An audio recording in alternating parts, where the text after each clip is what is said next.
back to another episode of Questions with Crocker with me, Dr. Crocker, my husband, Shane. Who is here and super excited. Yay! I love that positivity. Yes, that's Thank me. you for bringing it. And then we have Dr. Sydney with us. Hi. Do you want me to do your last name? I'm sorry. No, it's fine. Are you sure? Yeah. Okay. All right.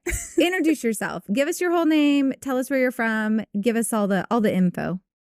Okay. Hi, I'm Dr. Sydney Pokard. I am from Orange County, Southern California, and I'm an exotics vet. You are an exotics vet. You were a very cool exotics vet. And we met through social media. We did. Because your pictures and videos are amazing. I love seeing what you. you're doing.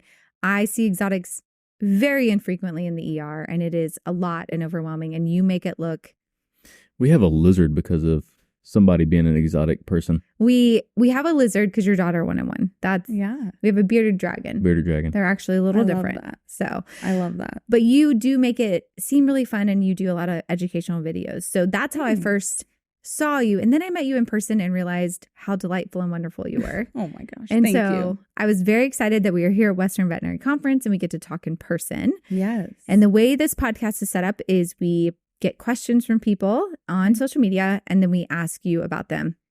I do want to go a little bit into this. Will probably be out in about 3 months or so. So do you want to talk at all about some of the plans that you have working? I do. Yeah, we're good to talk about those. Okay, good. I didn't want to bust any surprises. No, we're good. So Shane and I own a small animal general practice, and you are venturing into practice ownership. I am. Surprise. Yay!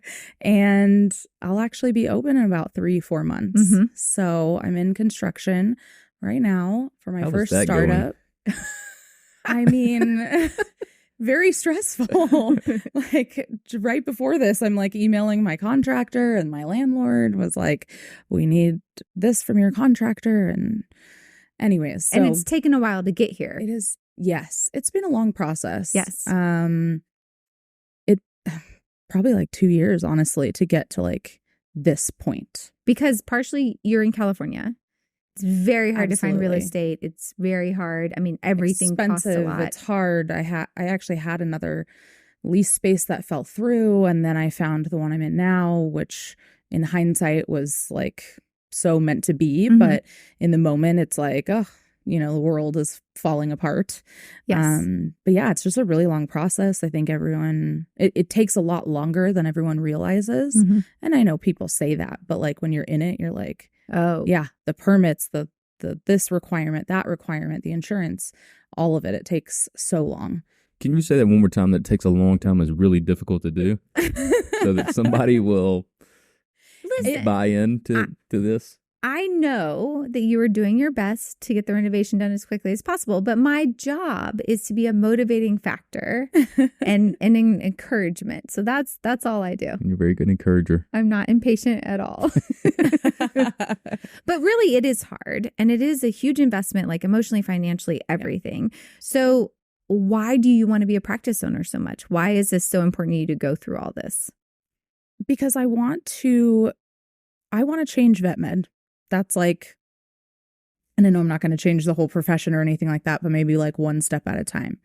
I've seen a good amount of things in my career so far as an exotics vet, and things that I don't like, things that I maybe don't align with how I want to practice medicine. Mm-hmm. I just want to do something different. I want to do something that it's not necessarily something that's never been seen before. You work in a hospital that is similar to what I'm doing in an open concept way, working with exotics. But I just want to push the boundaries a little bit, not be within this box. And I think a lot of people in the industry I've told about my vision, and half of them are supporters like you, and Mhm. half of them have been like, that might not work, or I wouldn't do that. I don't really think that'll work for you. And so those are just people I don't have on my team right now. Yeah. And I do think, trying to explain something is different than experiencing it. Yeah. So a lot of times in my case with the open concept ER, people automatically be like, well, that doesn't work. And I'm like, well, we have 60 plus locations. And so something is working. Something's working. But maybe it doesn't work for you, which is fine, right? Totally fine. Or maybe you don't have the ability to see the differences that we can be doing. And then people come in and experience it and they say, oh, now I get it. Absolutely. It does work. And so I'm excited to see your journey on social media. I'm excited to see like what the practice becomes and how you do it all. And I'm sure there's going to be things that you're going to, and we've experienced this where I'm like, this is how we're going to do something. And then the reality, it doesn't work out. Yeah. So I'm sure there's going to be some things along the way that you're going to be like, we're going to do this. And then when you get into it, you realize, maybe you need to adjust. Yeah. But the great part is you own it and you can make adjustments. I get to. Yes. So as a finance guy, exotics are, I can't appreciate or envision exactly, but like birds, lizards, snakes, birds live mice. till they're like 50. Birds All live of them. forever.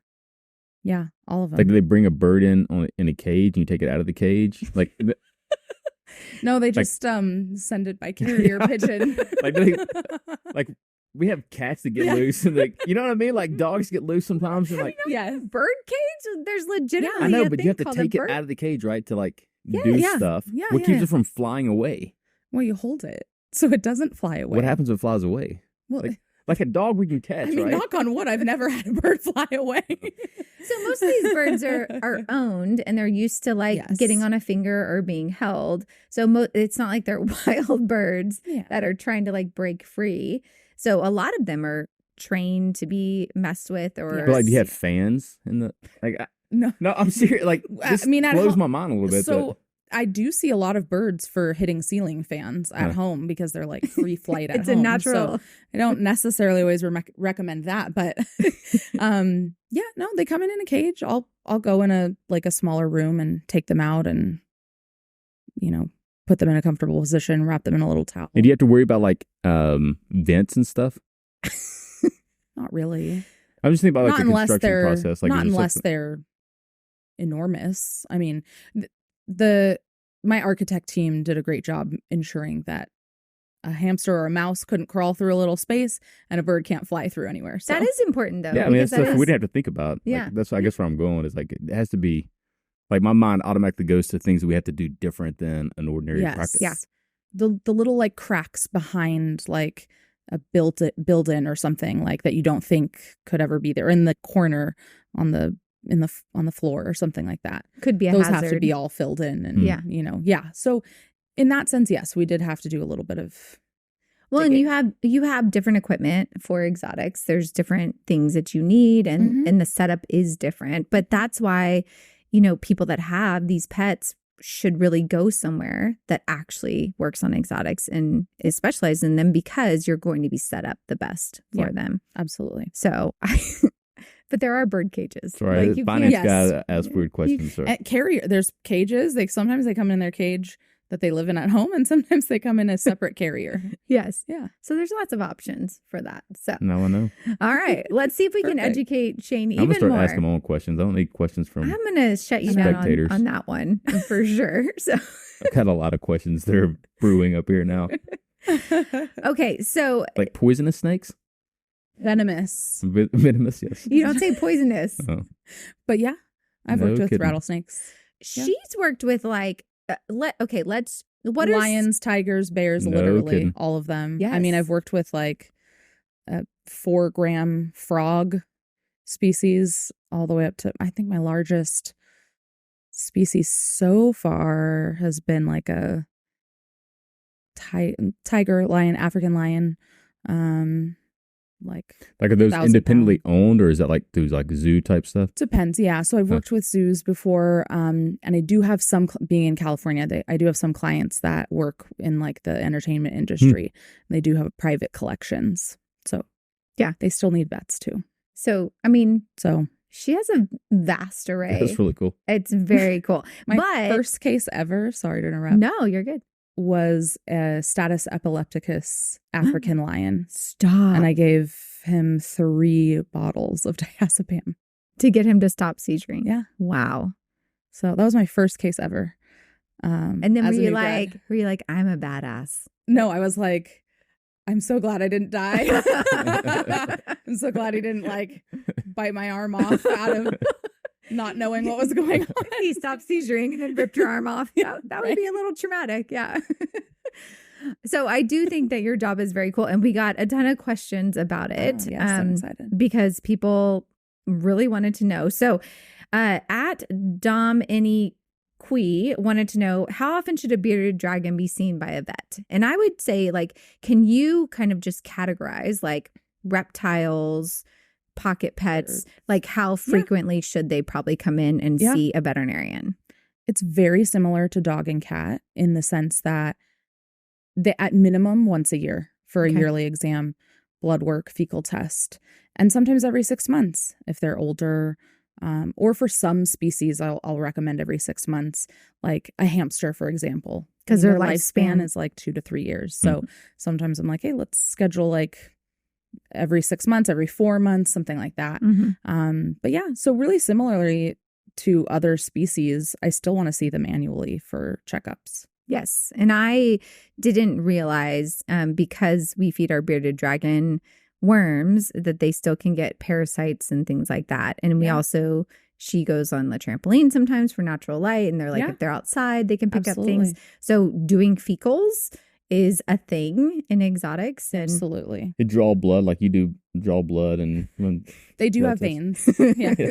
No, I'm just gonna, like in the tail, like for a bearded dragon. For a bearded dragon, from their tail. Yeah. Typical spots like the underside of their tail or the sides of their tail. But yeah, absolutely recommend fecals every 6 months and blood work annually, or sometimes more often. It kind of depends because it's there's certain dogs or cats maybe that get stressed when they come into the clinic, right, for a blood draw, but most of the time they can recover from that. There are some exotic species that can't recover from the stress that a blood draw takes because maybe they're not used to being handled. Maybe that bird, that little 30-gram parakeet, has never been to a vet before.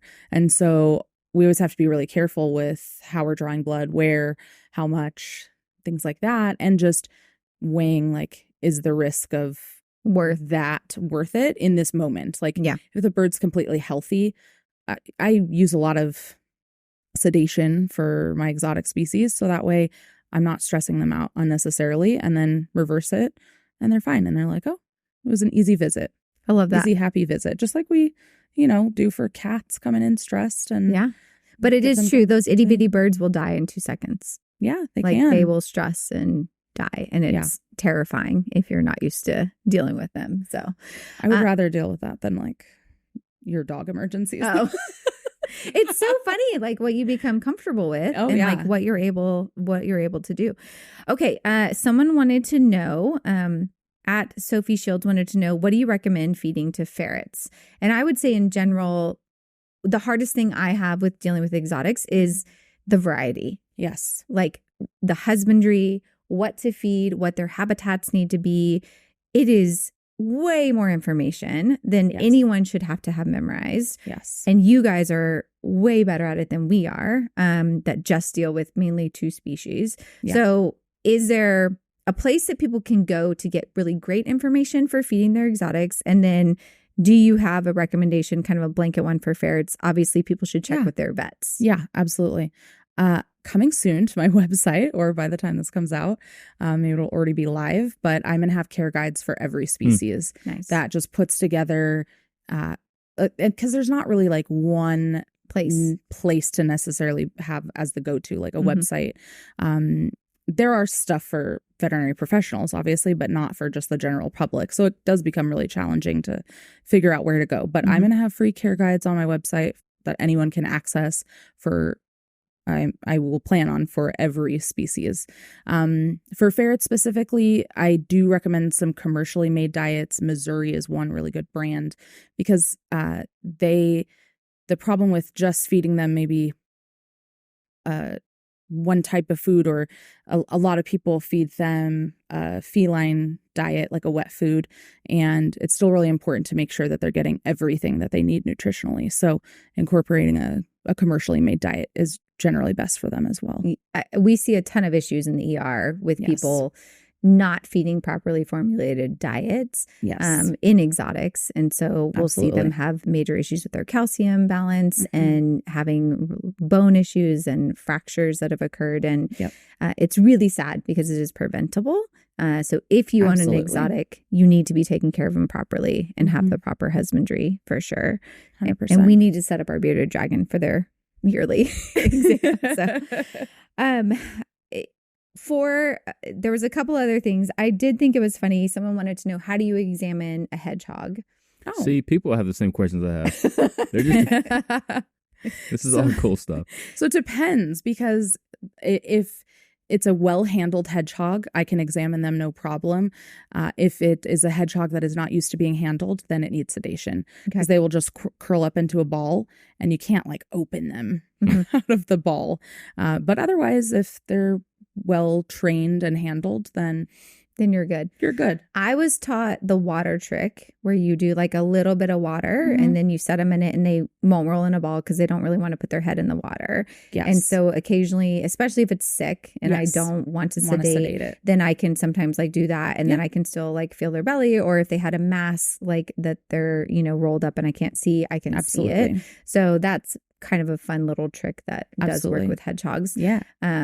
But I don't see a ton of them. So definitely am not the expert here. Okay. Someone wanted to know, at Nathali Eva wanted to know, what is the most common challenges you have in dealing with exotic owners? Ooh. I would say that a vast majority of my exotic pet owners do not want to leave their exotic pets. Like, they do not want to go back to the treatment area without them. And so they will just decline everything. Because they want to be with them. Yeah. Yeah. For fear of, hey, I had a bad experience because I had loose and flying away. I'm telling you. I know this. Or I had another bird and it went back for a blood draw and then it died. And so, I mean, that's exactly why I'm making my hospital open concept and reduced fear and all of that, because that's probably the biggest challenge. I mean, I think that with dog and cat owners, if they've been dog and cat owners for a long time, they kind of like have seen how their vet has handled things like over the years, and they're kind of used to like, okay, yeah, it goes in the back and then I wait and that kind of a thing. Exotic pet owners just won't come in. They generally will just not come in, or they'll just say, no, we're not doing anything. And like you said, some of these species live for a really long time. And some of them, we don't see problems until it's been going on for like 10 years. Yeah. And so that's even another reason that, they're not coming in. I remember my grandma had these huge parrots, and they lived forever, and they were like her children. Yeah. And they would attack us all the time, the grandkids. So I have like a healthy fear of like birds. But she loved them. Yeah. And I experienced that a lot with especially these birds that live a long time. Yeah. Because these owners have just had them, or they belonged to their parents and their parents passed away and they got them. And so there's sometimes it's interesting to me, a deeper connection with some of these animals and pets than I even see with dogs and cats. And I probably see more with cats that also live a really long time. Yes. But I do think that can add a component to your job of really having to understand that part of it and really be empathetic and understand the emotional component. Absolutely. In the ER, a lot of them come in and they're maybe the ones that aren't as well taken care of, and they don't have a veterinarian and, don't have financial resources, but you're seeing them because they do, and they are really trying to help. And so I think it's great that you are doing what you're doing, but it is a hard job for sure. Thanks. Okay, let me see what my next question was. Okay, someone wanted to know, what is the worst bite or injury you've ever had from an exotic? Again, knock on wood. I haven't had too many injuries from exotics, because I think you also have to learn how to read them. Yes. I think it's hard for some people to know how to read their body language. I feel confident in reading their body language. And you have a good team. Absolutely. Like you have a good team with people who knows how to restrain properly and is comfortable and is not fearful about it. So I really haven't had many injuries or almost anything. I mean, I've had occasional bird bites here and there. So I would say if like a bird were to get me like right at my nail bed, that's probably the worst. But I've never had to go to the human ER for stitches or anything like that. That's impressive. So did you grow up with a lot of exotic animals, or was this just kind of something you fell in love with in vet school? Both. No, but I did grow up with a lot of exotics. I had dogs, cats, hamsters, frogs, bird. What else did I have? A snake. I tried to bring everything home, and I was like one of those kids that would like go outside and like catch all the frogs and things like that. Yeah, and have them all the time. Yeah, and then I still have a 26-year-old cockatiel and a rabbit and a frog. Wow, and they're real cute too. Yeah, they are cute. You put up pictures of them, and I'm like, this is awesome. So I did have a couple questions about people wanting to know, and this is maybe also like a Shane type question, but a very good question is very a very well thought out question. No, but things that I think we just know, and they wanted to know, like, how did you become an exotics vet? So a lot of people assume you have to do like additional extensive training and get an additional degree, and you can specialize in exotics, right? And you even can be more amphibian or reptile or bird. You can get really specific with it. Yep. But did you do additional training, or what did that look like for you? Yeah. So my path was, I was a zookeeper actually before vet school. And I worked with exotics and wildlife and zoo animals in that capacity. And then I went to vet school, and then I came back and worked for that same zoo as a veterinarian, as well as a practice that saw small animals, exotics, and wildlife. And but I went straight into practice. I didn't do an internship. I didn't do a residency. Part of the reason was because I live in Southern California, and I couldn't afford to do an internship or a residency. Yeah. And I didn't have anyone else's like financial support. It was just me. And I was like, my rent is like $2,500. I can't afford to do this. So I had a great mentor. I went into practice, worked there for 5.5 years, and got almost all of my training there, as well as on rotations in vet school and prior in terms of like husbandry, handling, things like that. And now, on top of starting a practice, I'm also in the process of my small mammal board certification through ABVP. So you can, after being in practice for 5 years, go and kind of go back and do a non-traditional residency and get specialized that way. So that's been my path. How many questions on Navily are specific to exotic type pets? Ooh, I forget the percentage. It's a pretty small percentage. I was going to say, I want to say like 10%. 15%. Yeah, something around there. So, but there's also, it's weird because dog and cat is, a decent, but then you have like equine, you have large animal. Pigs. Yeah. It's a huge variety. So honestly, if you look at like the percentages, not dogs and cats, it's huge. But it is exotics is definitely still like a smaller amount. I think it's probably less than 10%. And I think most of the questions are about actually birds and fish. That was like most of, because there's some zoonotic diseases with birds, and then there's just some crazy things with the fish ones. How many like GP practices, if you call them and say, hey, I've got a snake, do you see it? How many GP practices are seeing exotics? In my area, probably 5. I mean, if they called Alta Vista, what would we say? Like, we would say no. In our area, there's probably about 3 to 5 that are like GP type practices. But not all of them even see reptiles. So some will see like small mammals and then not like birds or not reptiles. So some people, or they'll see, a lot of people might see like rabbits. I know some people that will do rabbits and dogs and cats.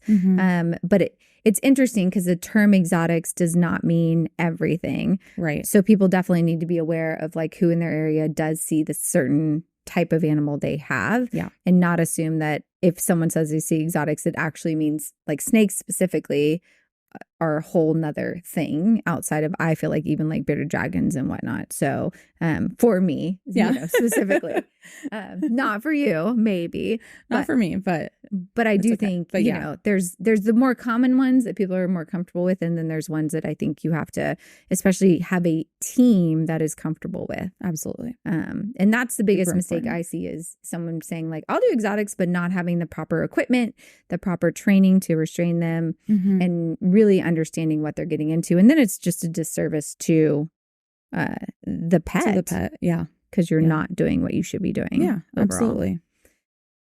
I do have, so from the practice owner side of things, do people pay a decent amount for their exotics, or do you get the same, you know, variety that we get of the people who say like, do everything? Yeah. And, you know, money's not an issue. And then the people who are like, do treat for the treatable. Yeah. Or put them to sleep because this, you know, guinea pig costs $30 and I'll go get another one. Yes. So what is the variety you see? Yeah. Okay. Kind of the same thing. I have a lot of amazing clients that are very dedicated to their birds and reptiles and rabbits, and they will do anything and everything, and they have pet insurance, and cost is no. So you can get pet insurance for exotics? You can. Wow. Yeah. I don't think I even realized that. Yeah, you can. I'd hate to be those underwriters that are trying to figure out the mortality rates on that. One company right now offers it, so that's why it's like not very well known, I think. But yeah, I definitely have that side, and I absolutely have the side of, well, it's my kid's parakeet or hamster or guinea pig, and they don't know it's sick, or I'll just go buy a new one that looks the same and replace it. Or, it costs $20. I'm not going to spend $200 on treatment. The one I hate in the ER, and I will be honest, is people will come in with their kid and they'll be like, well, the, you know, hamster hasn't eaten for 3 days. And the hamster is like trying to die. Yeah. It's like gasping because it's probably got some respiratory something and has been sick for a lot longer, right? But they just realize. Yeah. And the parents will be like standing behind the kids, and the kids will be like so worried, and they brought him to the vet. And so like, they're like, you know, save my hamster. And the parents behind the kid, like, don't do it. Like, we're not doing anything. Yeah. But basically they want me to put on a show for the children because they don't want to tell their kid, like, we're not actually going to do anything for the hamster. We're here so you think we're doing something. And then I have to, you know, examine it and say, well, sometimes, you know, animals don't make it despite what we want. And, you know, euthanasia would be best. And I get put in the position, you know, from the parent where I have to be to make them cry. That's a generational problem. Those people that raised us Gen Xers. Yeah, your parents would not have sugarcoated any of that. Much more straightforward conversation. Much more straightforward. Yeah, like I get the same thing. Like, I don't want to be responsible for telling your child that this is what's going on. Like, I don't mind having them part of the discussion, but to just completely put it on us. Right. So that they don't have, I don't know. Well, and sometimes they want me to say, like, there's nothing that can be done. And I'm like, well, actually, there's probably some things that can be done. But the parents are like, no, we're not doing anything. And I'm like, okay. So it's a weird position to be in, for sure. It is. While you're looking at your questions, I got another question. So in the remodel that y'all are doing today, are you doing like typical exam tables and stuff, like fold down tables, or what? Not exactly. So I do have some exam rooms, or kind of like procedure rooms off of the treatment area that does have a fold down table, and they're structured a little bit differently. There's kind of like a couch in it, and you know, it's just a little bit more like homey. In the treatment area though, I have like a big it's almost like a community table where clients can sit, and I can also examine a pet on there, or it almost looks like your living room.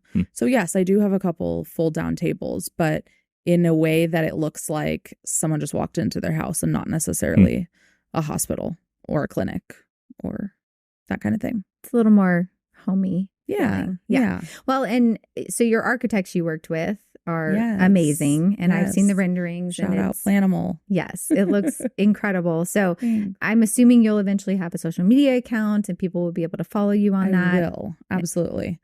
It will be. It is coming shortly. I get it. It's a lot of work to get all that started and to do that. But I do think that you do such a good job of showing the things that happen. And we actually have a question at Savvy0567 wanted to know, what does a day look like in your life when you were working as an exotics vet? And you actually put up a ton of cute pictures and videos and of things you're doing and patients and procedures. Yeah. But for people who don't follow you, what would you say your typical day is like? Typical day, it's so different every day. Like truly, I will walk in and see a rabbit and then a bird next and then a bearded dragon. And then like right now, as I'm doing relief work right now. So I'm still seeing a dogs, cats, pigs, sometimes small ruminants as well. It's kind of all over the place. So are you doing surgery or are you mainly doing surgery as well? But so I guess I'll go back to when I was just like in one practice. That's a little bit easier. I'd have like a surgery morning where I'd do spays and neuters on rabbits, guinea pigs, dogs, cats, whatever it was. And then appointments all afternoon that were wellness or sick appointments, that kind of thing. But pretty much every day was just a different species every appointment. And I love that. So I was going to say the variety would be really fun and challenging though. Also like, I mean, it is certainly. And I think in the beginning it was more so. I guess it's like, though, when you're like really into exotics, it like doesn't feel like a challenge necessarily. Right. I almost feel like sometimes exotic medicine is easier. I hate to say it like that way, but so much of it is about husbandry, so much.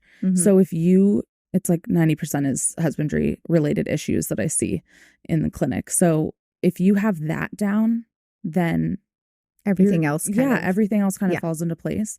So and that side of things, like for a long time, I've known that and known how to take care of these species. So it's just, that's maybe why it doesn't always feel like as overwhelming. So overwhelming, but it just feels exciting. And I think if I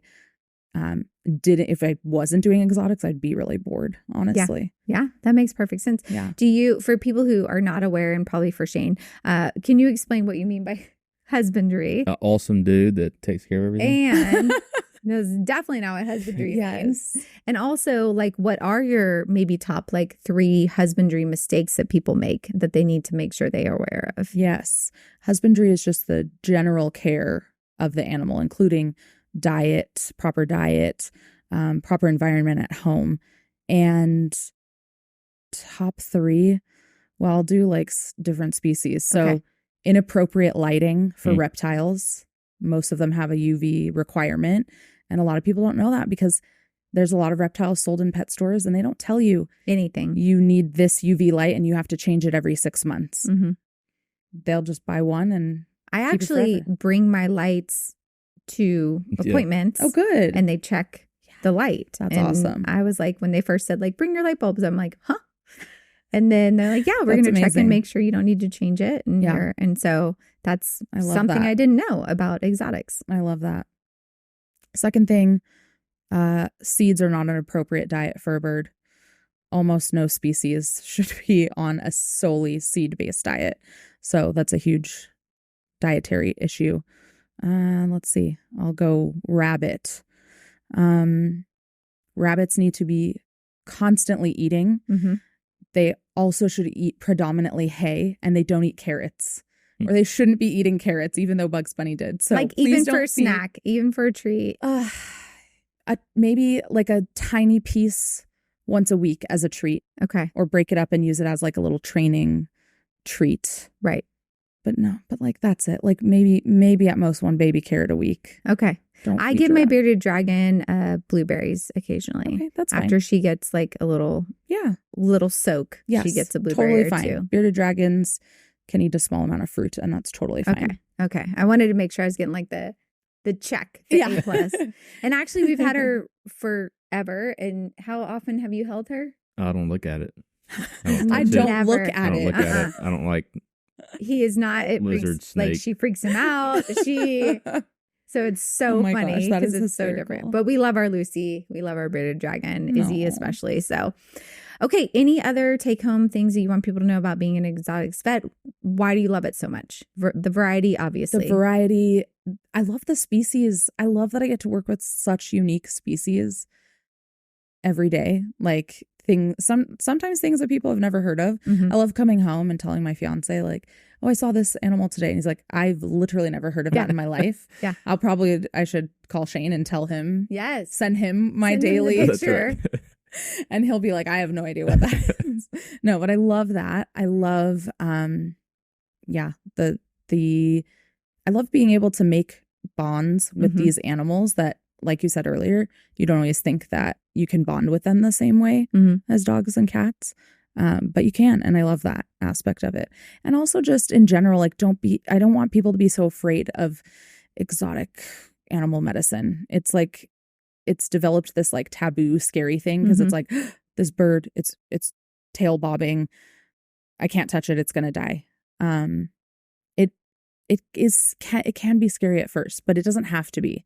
Like, there's definitely things that are very similar in dog and cat medicine. Like, they're still an animal. Like, it's still, you can still use some of the same foundation tools to treat them as you do dog and cat. Well, and there's a lot of really great like resources out there and training, and you can get better at it. Absolutely. Just like everything else in our profession. Absolutely. There is Exotics Con, there's tracks at every conference. Absolutely. There's webinars. So, or you can message me. Yeah, there you go. I'm always happy to help. So that's a great point. How can people reach out to you, and how can they follow along on your journey? Yeah, absolutely. So they can find me at Dr. Sydney _DVM on Instagram, TikTok, any platform. And they can follow my clinic as well, Fauna Veterinary Collective. Love it. At Fauna Vet Sounds Collective. very, very fancy. Very California. I like it. I like it. Very California. No, the clinic is going to be amazing. You're going to be an amazing practice owner. I'm so excited for you. And y'all should definitely follow along on her journey. Shane, you have any other questions? I've got a lot of questions, but okay? I feel like I'm getting chastised for my great questions. No, it's been great. I love the engagement. So we'll shut it down, and then we can let you ask more questions because it's getting to be late. But we do appreciate everyone listening. If you want to leave a review on Apple or Spotify, that would be great. We love your feedback. We love your questions at Questions with Crocker. Sydney, thanks for being here. I really appreciate you. And you guys have a wonderful day.